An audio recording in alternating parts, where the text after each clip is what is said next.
요즘 인터넷을 검색하다 보면 가끔 G플래시라고 하는 이름으로 활동하는 래퍼 최환희와 여동생 최준희에 대한 그런 기사가 나오는 것을 보게 됩니다.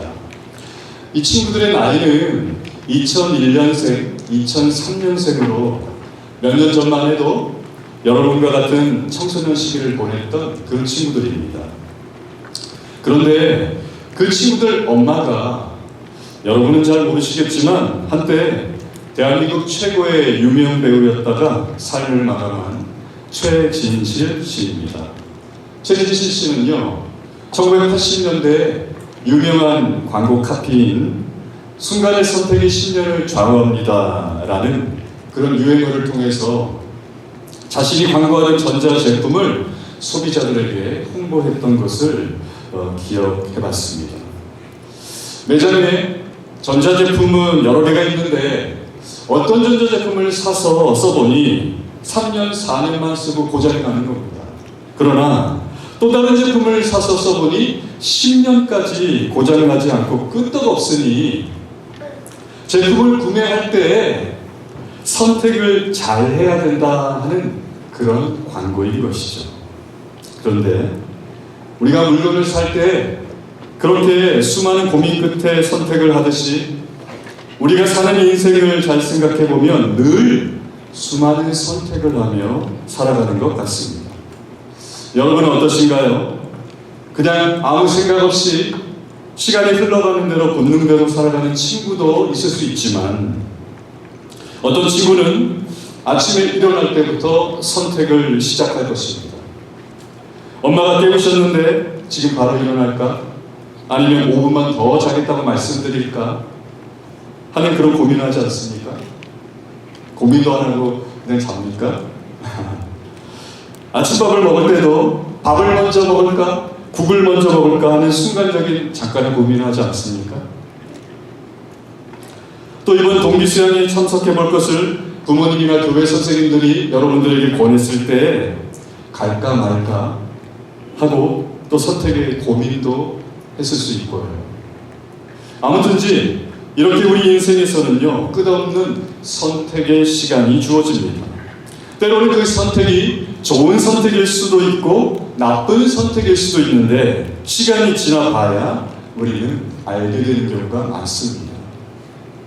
미국의 한 교도소에 사형을 선고받아 곧 죽음을 앞둔 죄수가 신문 한 장을 손에 쥐고 계속하여 눈물을 흘렸습니다.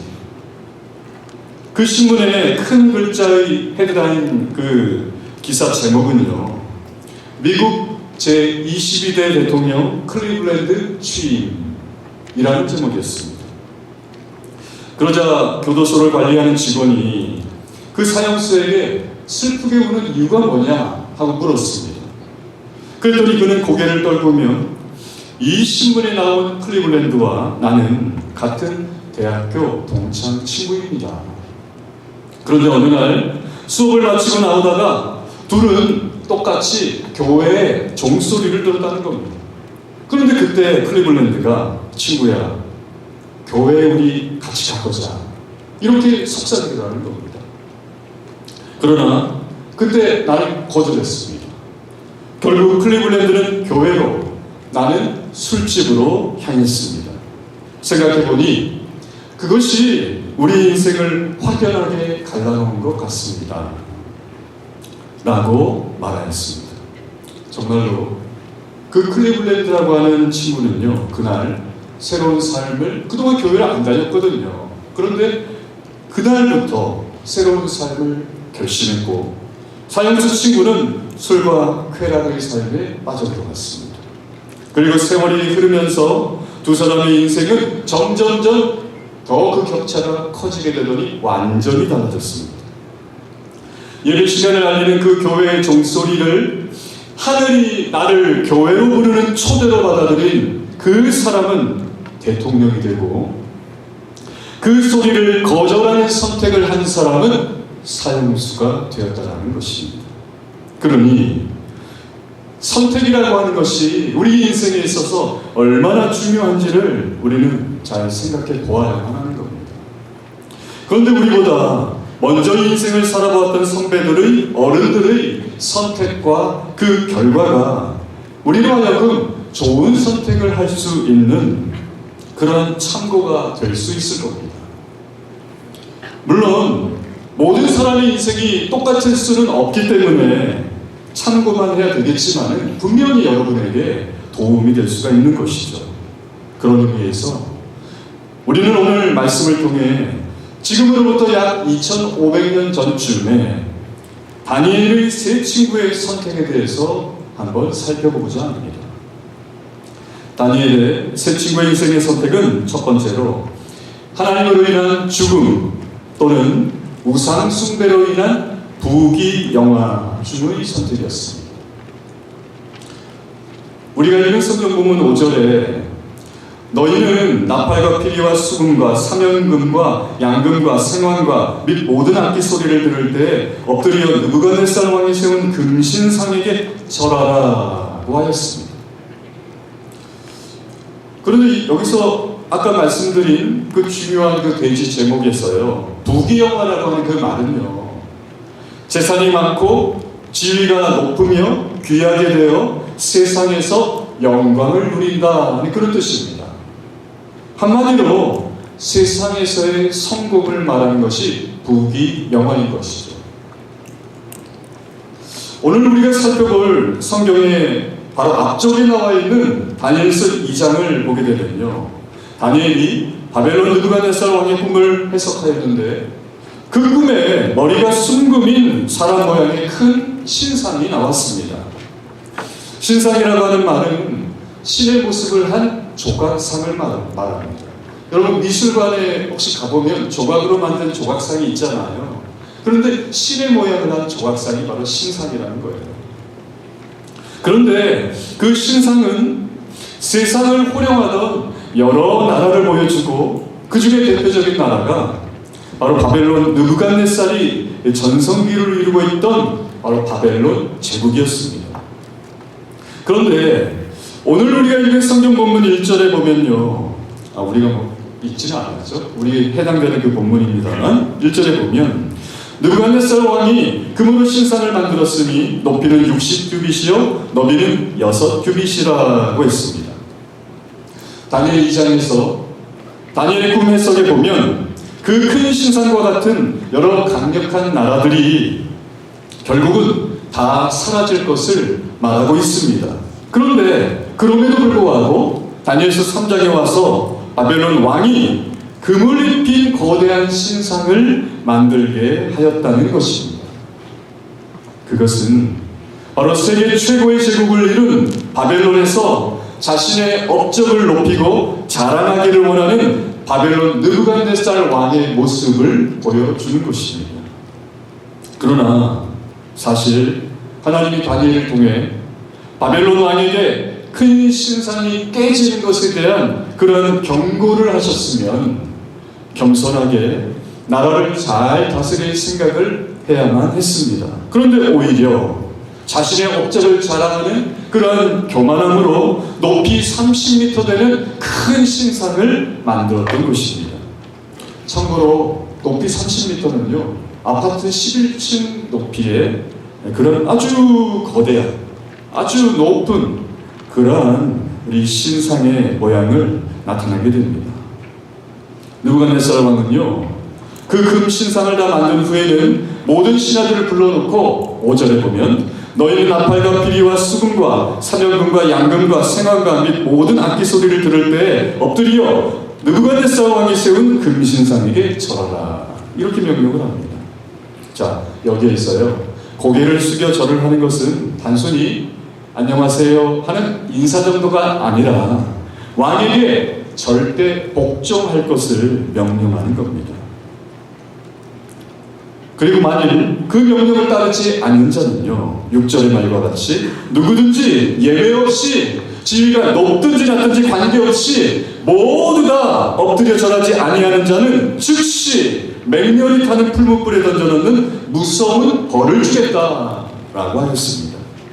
간단하게 고통 없이 죽이는 것이 아니라 몸이 타서 죽는 화형을 벌로 내리겠다는 것입니다.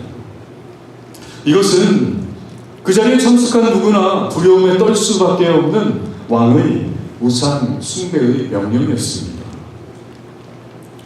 여러분 입장에서는 참 이해가 안 가죠. 아니 무슨 저런 시대가 다 있나, 어찌 저렇게 억지로 우상 숭배 명령을 내리고 그리 하지 않으면 죽이겠다고 협박을 하나, 그런 생각을 할 수 있겠지만 당시 왕이 다스리던 시대에는 그러했습니다.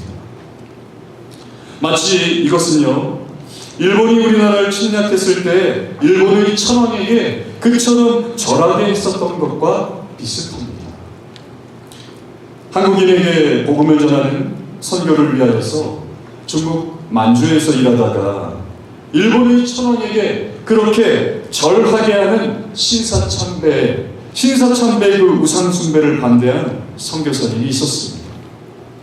그는 1941년 10월 일본 경찰에 붙잡힌 미국 정통 장로교 소속의 헌트 선교사님이신데, 그가 감옥에 갇혀 있을 때의 일입니다.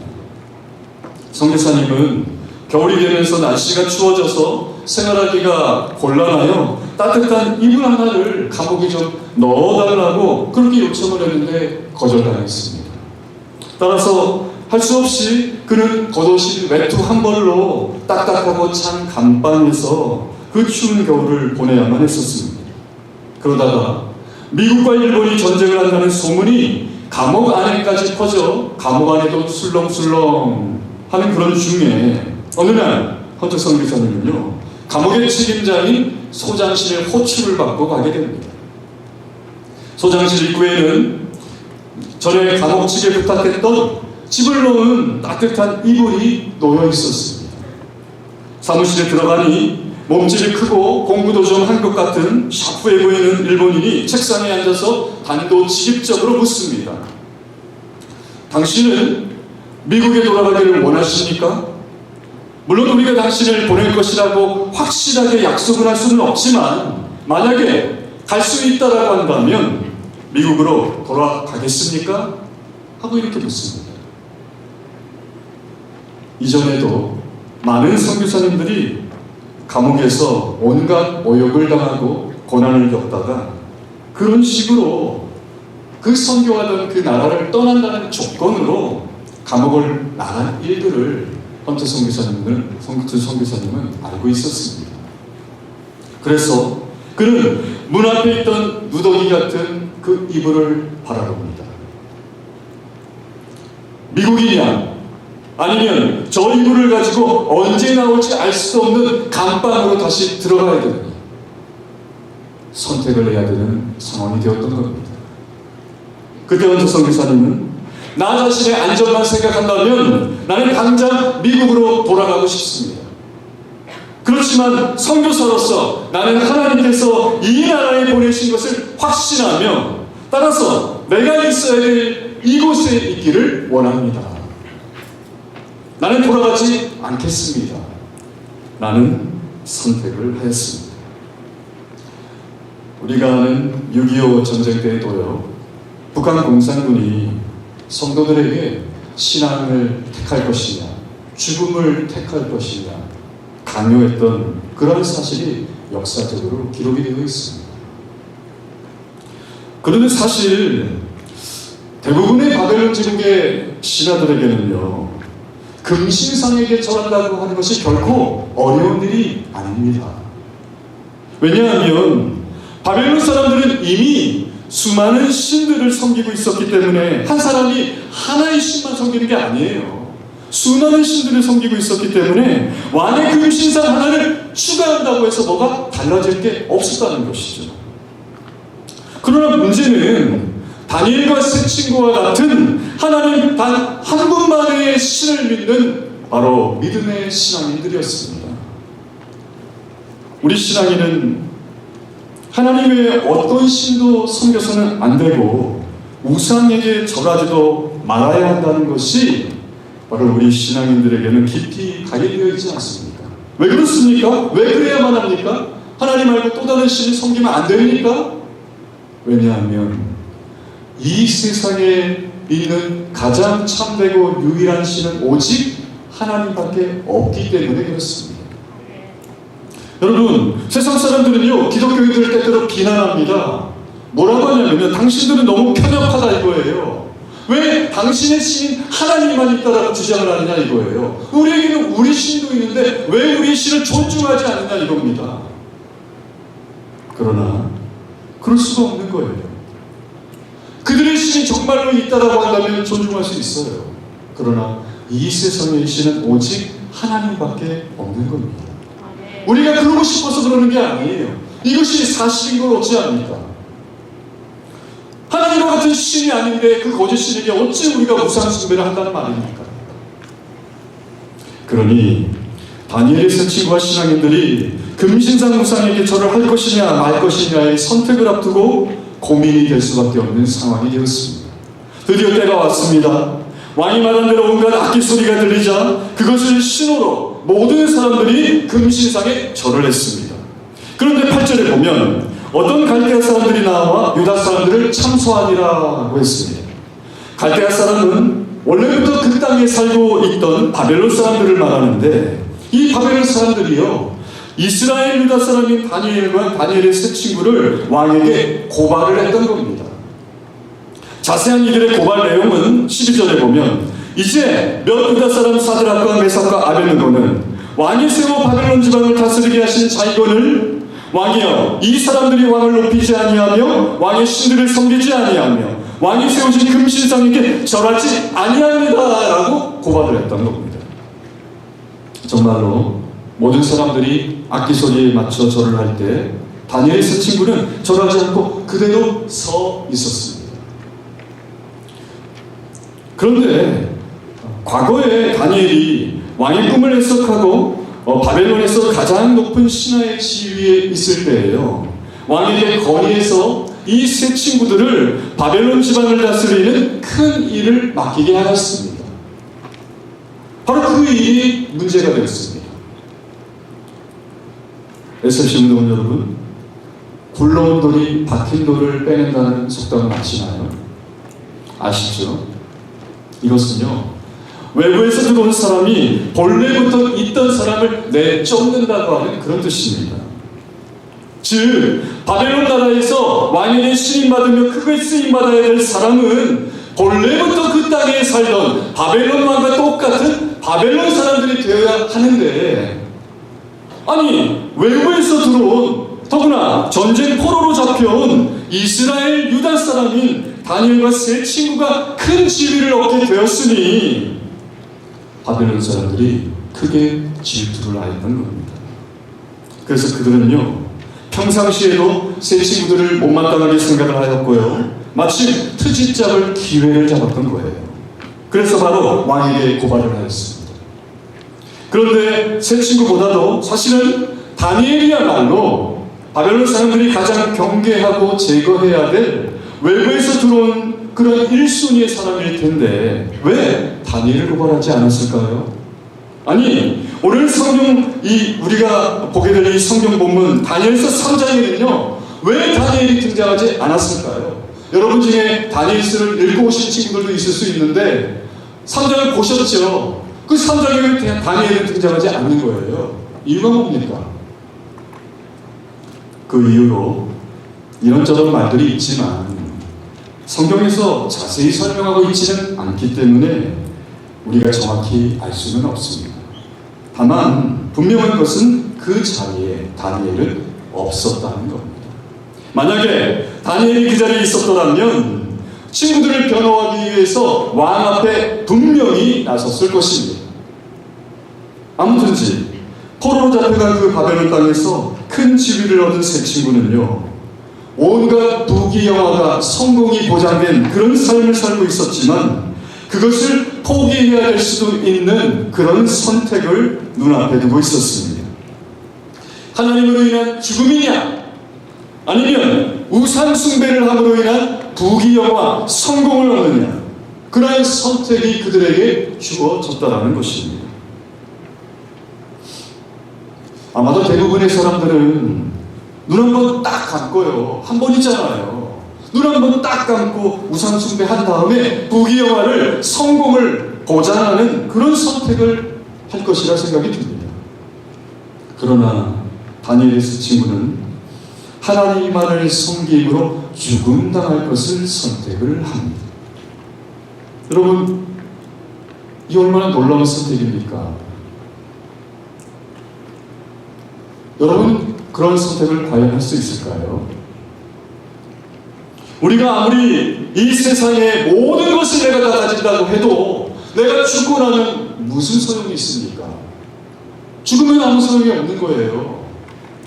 억만장자가 되어도 죽으면 아무 소용이 없는 거잖아요. 또한 죽음이라고 하는 것은 우리 인생이 가장 두려워하는 것 중에 하나이기도 합니다.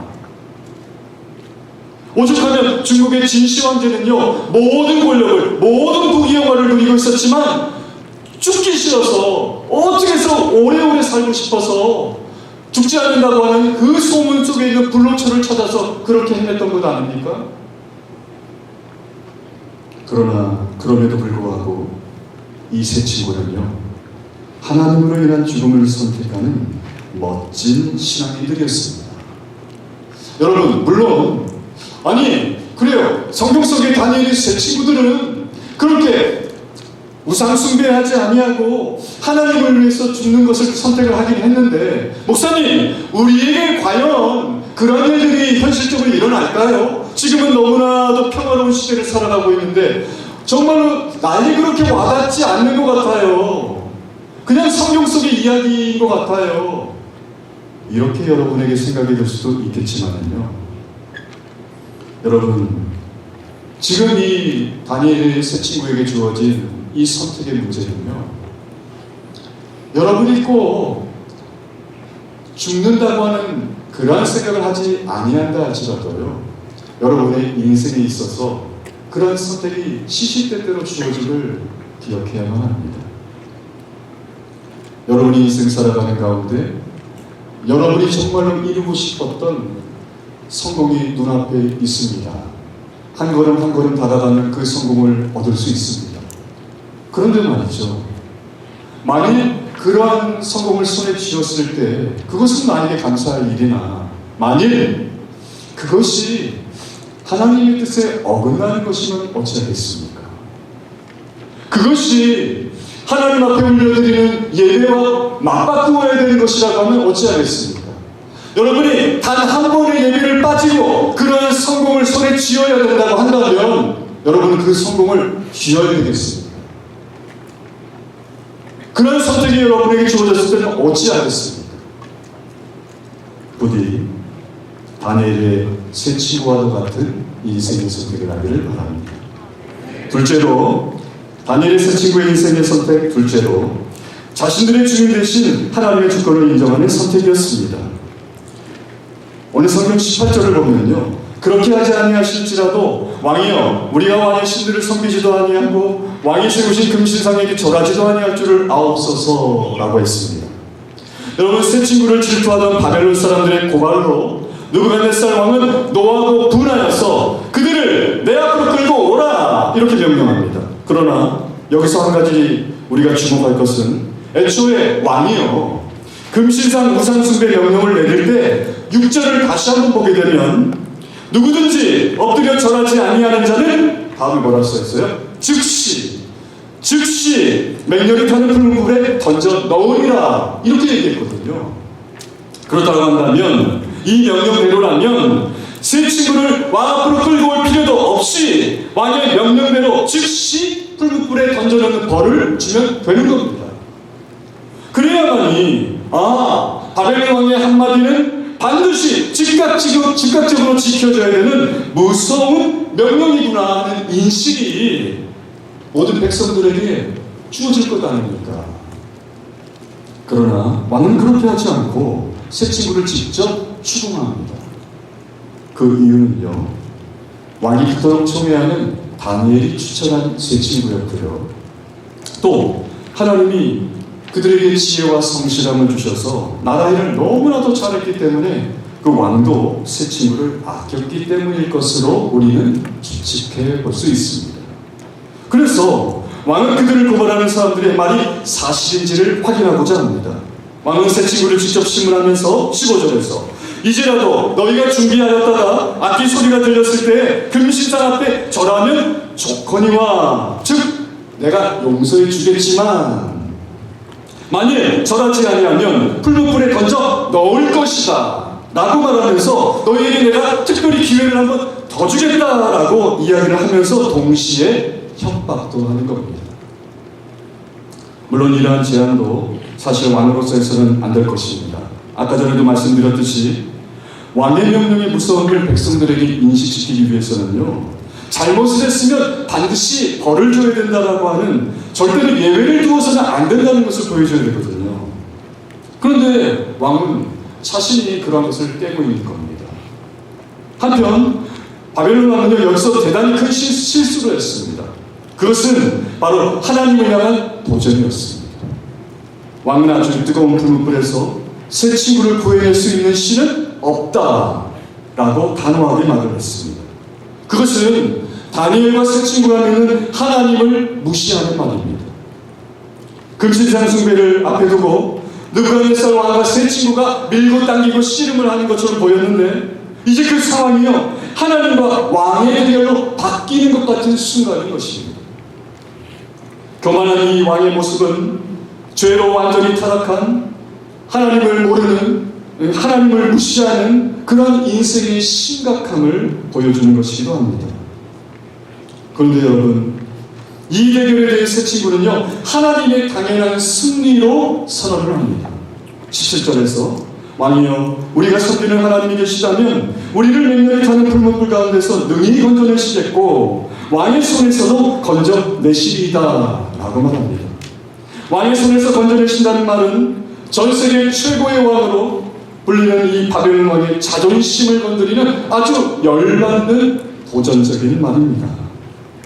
그렇다면 지혜가 부족한 우리도요, 이 말이 왕을 얼마나 화나게 할까, 그 정도 예상이 되잖아요. 그런데 아니, 지혜롭다고 하는 새 친구는 과연 몰랐겠습니까? 아니, 죽고 싶어서 그렇게 이야기한 겁니까? 도대체 왜 그러는 겁니까? 그 이유는요, 바로 새 친구의 너무나도 중요한 신앙 고백 때문입니다. 바로 18절에 나옵니다. 그렇게 하지 아니하실지라도 왕이여, 우리가 왕의 신들을 섬기지도 아니하고 왕이 세우신 금신상에게 절하지도 아니할 줄을 아옵소서라고 당차게 말합니다. 이것은 자신들의 주인 되신 하나님의 주권을 인정하는 인생의 선택을 보여주는 것입니다. 여러분, 흰옷 입은 백의의 천사라 불렀던 유명한 나이팅게일은요, 30세 되는 날에 이런 일기를 썼습니다. 오늘 내 나이 30이 되었다. 예수님이 그의 사명을 시작한 날이다. 주님, 오늘부터 당신의 부름을 따라 살겠습니다. 유치했던, 나만을 생각했던, 나의 성공만을 생각했던 그러한 나의 모든 생각을 이제 버리고 나를 이 세상에 태어나게 하시고 나를 보내신 그 주님의 목적에 순종하겠습니다 라고 말을 했습니다. 그 후에 아주 헌신적인 간호사로서 나이팅게일은 온 세상에 널리 알려지게 되었습니다. 그때 당신의 성공적인 생활의 비결이 무엇입니까? 라고 기자가 묻자 그녀는 비결은 하나뿐입니다. 주님께서 나를 불러주신 그 뜻에 나를 맡기고 사는 일이 바로 나의 성공의 비결입니다 라고 얘기했습니다. 여러분, 주님께 나를 맡긴다는 말은요, 사실은 어찌 보면 굉장히 추상적이기 때문에 아니, 이게 도대체 무슨 말이지? 어떻게 하는 것이지? 잘 모를 수 있습니다. 그러나 여러분, 간단히 말을 하면요, 이겁니다. 내 인생을 내 뜻대로 살지 않고 나의 주인이신 주님의 뜻대로 살아가는 것이 바로 주님께 나를 맡긴다는 것입니다. 주님이 성경 말씀을 통해 이것을 하라 하면 하는 것이고 하지 마라 하면 하지 않는 것, 즉 하나님 중심, 말씀 중심으로 살아가는 것이 바로 주님께 나를 맡기는 삶이라는 것입니다. 그것은 여러분 조금 어려운 말로요, 하나님 주권 신앙이라고 할 수 있습니다. 쉽게 말해서 하나님이 나의 인생의 주인이시다 하는 것이 하나님 주권 신앙입니다. 그 말은 주인이신 하나님이 나를 위해 내 과거, 현재, 미래 모두를 계획하고 설계하셨으며 진행하고 계시다는 것입니다. 그런데 하나님이 내게 일일이 이건 이래서 내가 이렇게 했고 저건 저래서 저렇게 하는 것이다라고 다 설명해 주시지는 않습니다. 왜냐하면 주인이시기 때문에 주인 뜻대로 하는 것이 당연하기 때문에 그렇습니다. 여러분이 가지고 있는 어떤 물건을 누구의 간섭도 받지 않고 여러분 마음대로 할 수 있는 것과 똑같습니다. 여러분이 여러분의 책에 책갈피를 끼워 넣지 않든지를 누군가에게 설명을 해야 됩니까? 아닙니다. 여러분이 그 책의 주인인데 내가 책갈피를 끼든지 말든지 누가 나를 상관합니까? 구약 성경 예레미야 18장에 보면 하나님이 예레미야 선지자를 토기를 만드는 토기장의 집으로 보냅니다. 그곳에서 토기장이가 일을 하는 것을 보았는데 진흙으로 만든 그릇이 토기장의 손에서 터지자 그가 그것으로 자기 의견에 좋은 대로, 즉 자기가 만들고 싶은 대로 아무 모양의 다른 그릇을 만드는 것이었습니다. 하나님은요, 토기장이가 마음대로 그릇을 만드는 것을 통해서 하나님이 우리를 모두 다르게 만드셨는데 어떤 이는 잘생기게, 어떤 이는 못생기게, 어떤 이는 부자로 가난한 자로 이렇게 다양한 모습으로 만들었는데 그러한 모습으로 우리가 살아가게 하는 그 모든 것들이 모두 우리 주인 되신 하나님의 마음이라는 겁니다. 여러분, 그러면 여러분 중에 누군가는 이렇게 말할지 모릅니다. 목사님, 그 하나님의 마음은 알겠는데 그 하나님은 적어도 공평하지는 않으신 분 같습니다. 왜냐하면 분명히 얘는 잘생기게 만들었는데 저는 잘생기지 않게 만들었잖아요. 차별을 두신 거잖아요. 공평하지 않습니다. 얘는 부잣집에 살아가는데 나는 왜 가난하게 살아갑니까? 공평하지 않습니다. 그렇게 얘기할 수 있겠죠. 그러나 여러분 절대 그렇지 않습니다. 하나님은 너무나도 완벽하신 분이시기 때문에 그분이 뜻하신 일은요 전혀 실수가 없습니다. 어떤 이유가 있기 때문에 하나님의 어떤 계획이 있기 때문에 서로를 다르게 만든 것 뿐이라는 거예요. 그것을 우리 눈으로 색안경을 끼고 보려 해서는 안 됩니다. 하나님이 우리 주인이시라고 하는 그 안경을 끼고 하나님 편에서 바라볼 수 있어야 되는 거예요. 하나님, 제가 이렇게 어려운 고난의 삶을 살아가는 것은 어떤 이유가 있는 것이죠. 그러나 혹시라도 하나님의 뜻으로 인해 자신들을 풀무불에서 구해주시지 않아도 자신들은 하나님을 원망하지 않고 하나님을 향한 믿음 역시 변할 수 없다는 것, 이것이 바로 다니엘의 세 친구의 마음이었던 겁니다. SFC 운동원 여러분들도 자신들의 주인 되신 그 하나님의 주권을 인정하는 인생의 선택을 하시게 되기를 주님의 이름으로 축복합니다. 자, 다니엘의 세 친구의 인생의 선택은요, 셋째로 구원받고 하나님께 영광 돌리게 되는 선택이었습니다. 성경 27절을 보면 총독과 지사와 행장관과 왕의 모사들이 모여 이 사람들을 본즉 불이 능히 그들의 몸을 해하지 못하였고 머리털도 그을리지 아니하였고 겉옷빛도 변하지 아니하였고 불타는 냄새도 없었더라고 했습니다. 먼저 성경 본문 19절에서 23절을 살펴보면 다니엘의 이 세 친구의 신앙 도전으로 인해서 분이 가득한 왕은요 평상시 풀무불보다 7배나 뜨겁게 하라고 지시를 합니다. 굳이 그렇게 뜨겁게 안 해도 그 풀무불에 들어가기만 하면 살아남을 사람이 없는데, 그런데 세 친구의 불순종에 실망스럽고 분노해서 왕은 그렇게 명령을 했던 겁니다. 그리고 용사들에게 명합니다. 그들을 묶어서 풀무불에 던져라. 그런데 불이 얼마나 뜨거웠으면 세 친구를 풀무불 입구에서 던져놓고 난 후에 용사들이 바로 불이 붙어서 타 죽고 말았습니다. 그때 본문 24절을 보면 앉아있던 왕이 놀라서 일어납니다.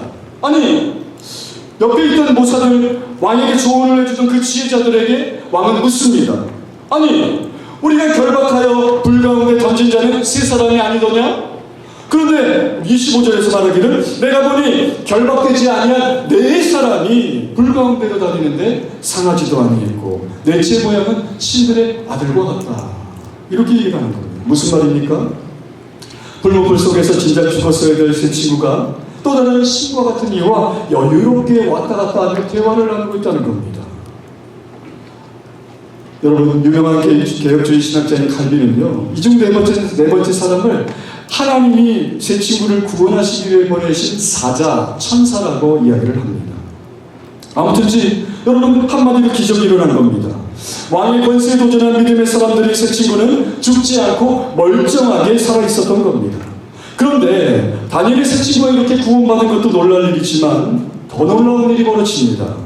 바로 26절에 왕이 불목을 가까이 와서 지극히 높으신 하나님의 종 사드락 메삭 아벳느고야 나와서 이리로 오라 이야기했을 때 그들은 신기하게도 멀쩡한 모습으로 나옵니다. 그 어디 상처난 데도 없습니다. 그런데 우리가 여기서 자세히 살피고자 하는 것은요, 왕이 세 친구를 부를 때 지극히 높으신 하나님의 종이라고 불렀다는 겁니다. 다니엘서 2장에 보면 왕은요, 다니엘이 꿈을 해석했을 때 다니엘에게 지혜를 주신 하나님을 높인 적이 있었습니다. 그러나 그때는 여러 신들 중에서 좀 더 뛰어나신 정도로만 생각을 했는데, 그리고 그 하나님의 능력을 잊었었는데 왕이 지금 다시 하나님의 능력을 깨닫게 되었던 겁니다. 물론 왕은 여전히 하나님을 향한 믿음은 없지만 지금 하나님을 그가 높이고 있다는 것입니다. 또 28절에서 30절을 보면 바벨론 제국 전체에 왕의 조서를 내려서 백성들에게 명령합니다. 세 친구를 세상 권세로부터 죽음의 위협으로부터 구원하신 그 하나님에 대해 예의를 지키지 않고 비웃거나 불경하게 대한다면 다 멸망시키겠다고 하는 엄한 명령이었습니다. 당장 세 친구를 왕에게 고발한 사람들 마음이 철렁할 정도의 두려운 명령인 것이죠.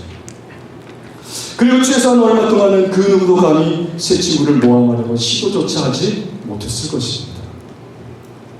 절대절명의 위기 속에서 99.9%는 죽음이 확실해 보이던 그 세 친구의 상황에 하나님이 개입하여서 완전히 바꾸어 놓으셨습니다.